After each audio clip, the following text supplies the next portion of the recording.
Welcome back. Transmission में हमें studio से रमीज़ अहमद खान ने भी ज्वाइन कर लिया है और ब्यूरो चीफ कराची फैसल हुसैन साहब भी हमारे साथ मौजूद है। रमीज़, मैं आपकी तरफ भी आऊँगी, लेकिन फैसल हुसैन साहब, अभी ये जो सिचुएशन आपने देखी है, जिसपे ज़ाहिर हमने ब्रेकिंग न्यूज़ भी दी है कि गवर्नर ने जो है जो डी नोटिफाई किया था उसके खिलाफ करारदाद लाने का फैसला किया है और पंजाब असम्बली में जो वज़ीर आला हैं या नहीं है, ज़ाहिर ये तो हम नहीं कह सकते, लेकिन वज़ीर आला पंजाब परवेज़ इलाही साहब भी पहुंच चुके हैं। तो आप इसको कैसे फोर्सी कर रहे हैं?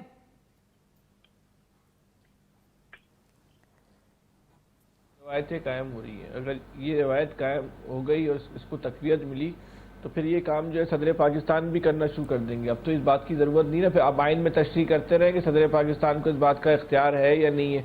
तो जब असेंबली तोड़ने का इख्तियार जब सदर पाकिस्तान से लिया जा चुका है तो ये कैसे मुमकिन है?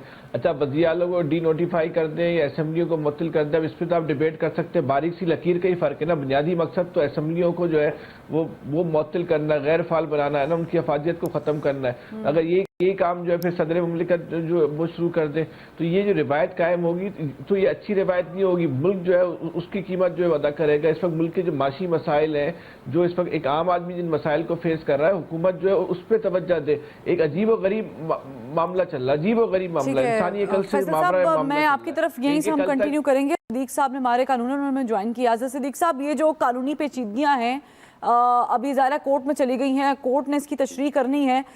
आपको क्या लग रहा है कि ज़ाहिर है इसको भी डिस्कस किया जाएगा कि क्या इजलास पे इजलास बुलाया जा सकता था कि नहीं बुलाया जा सकता था, फिर रूलिंग को भी डिस्कस किया जाएगा, और फिर ये जो डी नोटिफाई कर दिया है, ये ठीक डी नोटिफाई किया है?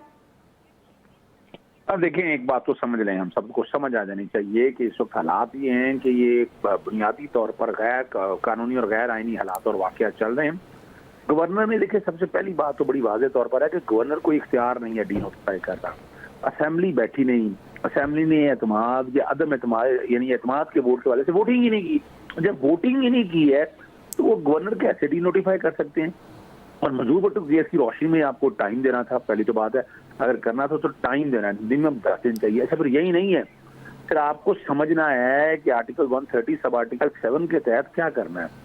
पहले मुतमिन करना है कि जो चीफ मिनिस्टर पंजाब है वो मेजोरिटी खो चुके हैं, तो सिर्फ एक वजीर का इस्तीफा देने से मेजोरिटी नहीं खो जाती है।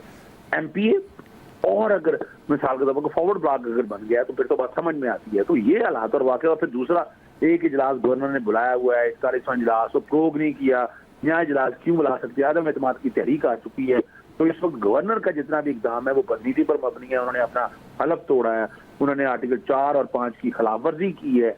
और इसलिए मैं तो ऑलरेडी सदर पाकिस्तान को और वजीर आज़म को उनको हटाने के लिए मरासला मैंने लिख दिया हुआ है और आईनी दरखास्त के तौर पर आ रहा हूँ। इवन अदरवाइज अभी इस लाहौर हाई कोर्ट में बेंच बना था सुबह, उसमें एक जज साहब डॉक्टर फारूक हजरत साहब ने रिक्यूज कर लिया था। नया बेंच पे जस्टिस आसिम हफीज साहब हैं। और मेरी जो अपनी गट फीलिंग है, जो मुझे जो अंदाजा है या मैं स्मेल कर सकता हूँ और कि इस वक्त दो पॉसिबिलिटीज हैं, या तो मामला तूल पकड़ता हुआ दिखाई दे रहा है। अगर जाहिर है कि बहाल नहीं होते हैं तो अपील में जा सकते हैं, और अगर बहाल होते हैं तो फिर शायद वो असेंबली तोड़ने की तरफ आ जाएंगे। नहीं, एक पॉसिबिलिटी क्या होगी? एक पॉसिबिलिटी ये है कि वो अपना चीफ मिनिस्टर को कहेंगे एतमाद का तहरीक आ चुकी, जाए जाकर आप वोटिंग कराएं। और ये कह सकते हैं जैसे मंजूर भट्टो के केस में हुआ, दिन कह सकते हैं, 2 दिन 3 दिन आप जाकर कराएं। दूसरी पॉसिबिलिटी ये है कि आज सस्पेंड हो जाएगा नोटिफिकेशन, ये काबीना और ये सारे बहाल हो जाएंगे और मामला चला जाएगा जनवरी में, क्योंकि छुट्टियां भी चल रही हैं, वरना हाईकोर्ट तो सुन सकती है छुट्टियों के अंदर। अगर ऐसा हुआ इसका मतलब है असेंबली खटाई में मामला पड़ जाएगा और असेंबली फिर तहलील नहीं हो सकेंगी। ये 2 पॉसिबिलिटी और ये इनमें से एक पॉसिबिलिटी आप देखेंगे। ठीक है, बहुत शुक्रिया आज़ाद सिद्दीक साहब, आप हमारे साथ मौजूद है। रमीज़, जाहिर है उन्होंने कानूनी पहलू भी डिस्कस कर लिया और जो पॉसिबिलिटीज़ थी वो भी बता दी हैं। आपको क्या लग रहा है कि ये जो सिचुएशन इस वक्त चल रही है, ये PTI के और उनके इत्तेहादी के हक में जाएगी या PDM वालों को फ़ायदा हो जाएगा?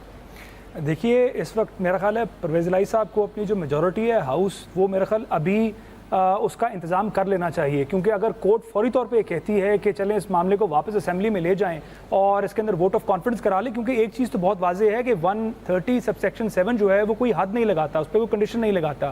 हाँ, ये एक वेम्जिकल इस्तेमाल गवर्नर साहब ने ज़रूर किया है कि एक टाइम फ्रेम, बड़ा लिमिटेड टाइम फ्रेम दिया है और उस लिमिटेड टाइम फ्रेम को हो सकता है कोर्ट जो है उसको इस्टेब्लिश करे कि इतने इससे कम टाइम पीरियड में ये वोट ऑफ कॉन्फिडेंस नहीं लिया जा सकता और इतना टाइम मिनिमम देना पड़ेगा।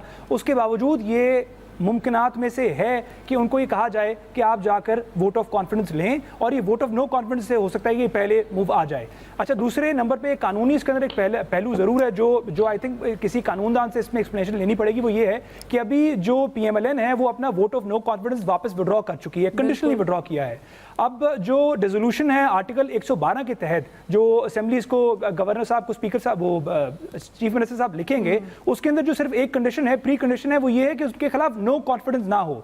तो अगर कोर्ट्स ये मामला वापस असेंबली में भेजती हैं तो क्या ये मुमकिन है कि वो इसको असेंबलीज डिसॉल्व करें, क्योंकि वोट ऑफ कॉन्फिडेंस इसके अंदर कोई कंडीशन नहीं लगाता, वोट ऑफ कॉन्फिडेंस से ये रेजोल्यूशन रुकता नहीं है। तो ये भी देखना पड़ेगा कि PMLN इन केस ये मामला वापस असेंबलीज में जाता है तो कोर्ट में क्या प्ली लेती हैं, क्या इसके ऊपर एक ब्लैंकेट स्टे लेती हैं कि उनको रेजोल्यूशन से भी रोका जाए। तो मेरे ख्याल में भी कुछ मामला देखने वाले हैं, लेकिन एक चीज तो बहरहाल वाज़ेह है कि इस वक्त पाकिस्तान मुस्लिम नवाज को, पाकिस्तान तहरीक इंसाफ को और पाकिस्तान मुस्लिम लीग काफ को अपनी मेजॉरिटी इंश्योर करनी चाहिए, ताकि अगर ऐसी सिचुएशन को सामने आती है तो वो फौरी तौर पे एतमाद का वोट लेकर और सिचुएशन बहाल कर सके। इलियास साहब कहते भी हैं तो पता नहीं वक्त मिलता ही नहीं मिलता है, हो सकता है वो असेंबली डिसॉल्व करने का भी फैसला भी तो कर सकते हैं, नहीं ये भी तो पॉसिबिलिटी है अगर बहाली होती है तो। देखिए, मैं वही कह रहा हूं ना कि उनके जो उन्होंने विड्रॉ किया है वो बड़े टेक्निकल और बड़े लीगल लैंग्वेज में विड्रॉ किया है। जो आज पाकिस्तान मुस्लिम नवाज ने अपनी जो vote of no confidence withdraw की है वो कंडीशनली विड्रॉ की है। तो गालिबन अगर कोर्ट, मैं एक प्रिजम्पशन में बात कर रहा हूं, कोर्ट अगर ये वापस मामला असेंबलीज में भेजती है तो PMLN फौरी तौर पे मामला मेरा ख्याल अपना रखेगी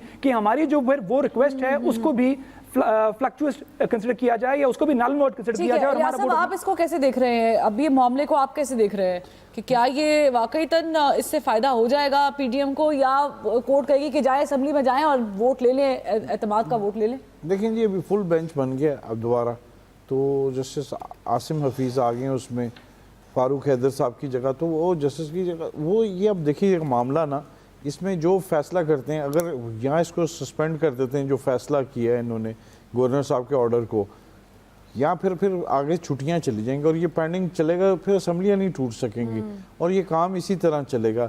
एतमाद के वोट के लिए भी इतना नहीं जल्दी कह सकते कि एतमाद के वोट के लिए कि उसके लिए टाइम, एक ड्यूरेशन देते हैं। अगर अचानक कहेंगे तो फिर उसके लिए इनको असम्बली को करना पड़ेगा, जैसे पहले भी कहा 3 दिन से 7 दिन, ताकि वो मेंबर्स को पूरे कर लें, जो मेंबर्स बाहर गए हैं उनको बुलाया जा सके। ये एक सिस्टम है, इसको हौश पौश में नहीं करेंगे, इसको थोड़ा टाइम लेकर डिले करके इसको चलाएंगे। और ये इस सिलसिले में आज वैसे तो तमाम अरकान नून लीग वाले भी और PTI वाले भी अपने तमाम अरकान इस वक्त पूरी करके स्ट्रेंथ शो कर चुके हैं, जबकि PTI और काफ लीग वालों ने कल अपनी स्ट्रेंथ शो की है 90 शहरा में, और इसको भी इधर ये गवर्नर हाउस में शो कर रहे हैं ताकि इनके जितने मेंबर्स हैं वो आ सकें, क्योंकि इनके भी मेंबर्स बाहर हैं, उनके भी मेंबर्स बाहर पर गए हुए हैं। PTI के 10 मेंबरान हैं जो बाहर गए हुए हैं। ठीक है, आमिर इलियास साहब, जी आमिर इलियास साहब, कोई ट्विस्ट अभी भी रहता है, कोई ट्विस्ट दोनों की जानिब से कोई आ सकता है, टर्निंग पॉइंट जहां पर चीजें सीधी चल रही हो और फिर एकदम से टर्निंग पॉइंट सामने आ जाए?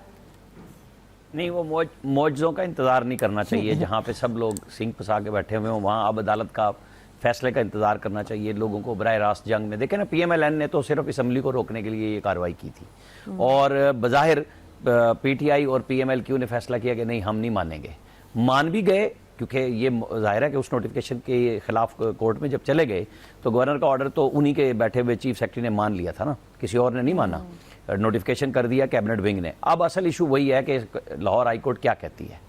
पाबंदी बिल्कुल नहीं है, रमीज बिल्कुल ठीक कह रहे थे, हम 3 दिन से यही कह रहे थे, गवर्नर को कहीं पे पाबंदी नहीं किया गया, जहां पाबंदी है वो है अदम एतमाद के वोट की।